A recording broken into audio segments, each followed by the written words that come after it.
Anyways, so I don't know, I've had some people ask me about my guitar collection, so I thought I'd start going through it and kind of telling the stories about each one.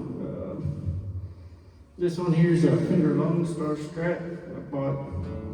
I actually had it on layaway back in Norfolk, Virginia. So I got the Navy attire on. Yeah, it's really influential. It's been heavily modified. There's graphic nut, locking tuners. I removed the tone knobs and moved the volume knob up one, rewired it. The dots are just decoration to cover the holes. Because at the time I played a lot of punkier stuff, and anyone who's played a Fender style guitar, you get those strumming crazy and you accidentally hit the volume knob. So kind of kills it. So that was the engineering solution, if you will.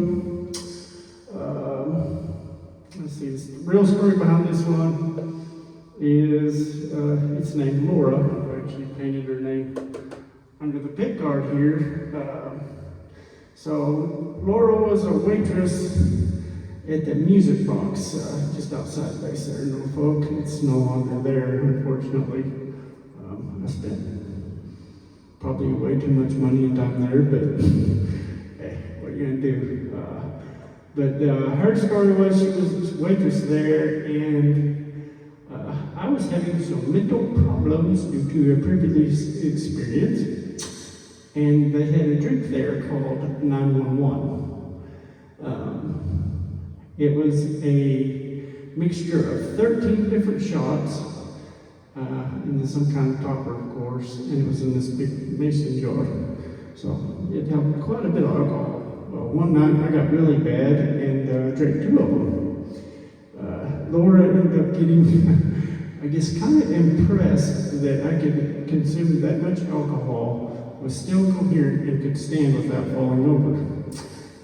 So I kind of started frequenting that bar quite a bit. The memorable thing about her, and I guess why I named this guitar after her, is she had this dragon tattoo that went from way up here to pretty much almost her knee. And yeah, I got to see that one night, and that was interesting. So yeah, but being a young man I was at the time, of course, that intrigued me, and I wanted to see more. So I probably acted foolish quite a bit there until one night she came in and sat me down, and I noticed the old ring on the finger that wasn't there before because of a previous experience. I had learned to watch for that, and she explained to me she didn't want to wear a ring to get bigger tips, and she was married and had an 8-month-old kid, so I still hung out there quite a bit. You know, we were still friendly, but yeah, kind of deflated my ego a little bit. But no, I mean, she was cool to hang out with, so that was it. And then the embarrassing part of the story, because I didn't know about this, turned out her mom was a chief. So my military friends out there would be like, what? No, there's a reason. So walking through the next, I think that's when I made E5. And I had to get some insignia for my uniforms, and I had them when I was walking through the next.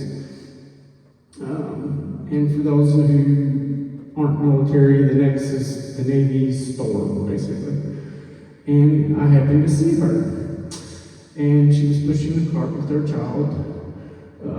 And I guess we kind of made eye contact or whatever. And there I go, stepping up, hey, I'm going to say hi. And, you know, meet her child. Because she just said baby. I didn't know if it was male or female, still don't know. Because, you know, she just come out the corner of an aisle.